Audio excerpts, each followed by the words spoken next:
Drømmer du om at ligge i dit telt og kigge ud på stjernerne, måske endda noget nordlys, så er det Stargazer-teltet her, du skal have fat i.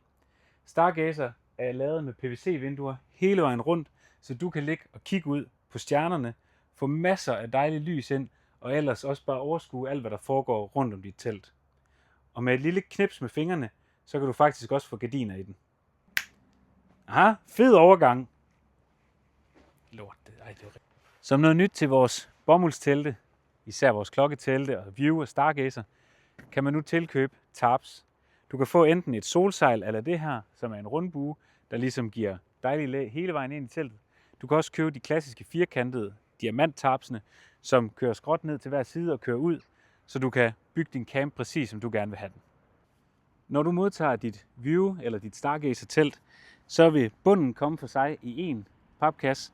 Du vil modtage selve teltduen her i en anden papkasse, og så vil du modtage baduner og stænger og pløkker i en tredje papkasse. Det er simpelthen for, at det er nemmere at pakke sammen og gemme væk, i stedet for at det hele ligger i en stor pose, så kommer det simpelthen i tre. Når du skal sætte teltet op, så starter du med at sætte bunden af, hedder det, hvor du ligesom lægger bunden ud, sætter pløkker i hele bunden hele vejen rundt. Så tager du topduen, lægger ud, og så sørger du for, at lynlåsene med dørene og lynlåsene med bunden matcher, og så lyner du simpelthen bare topduen fast på bunden. Det er måden, man gør det på. Så bagefter kan du så også vælge at lyne topduen fra bunden igen, folde den op via de her øjer, der sidder hele vejen rundt, og så får du ligesom bare et flydende tag og helt åbent telt.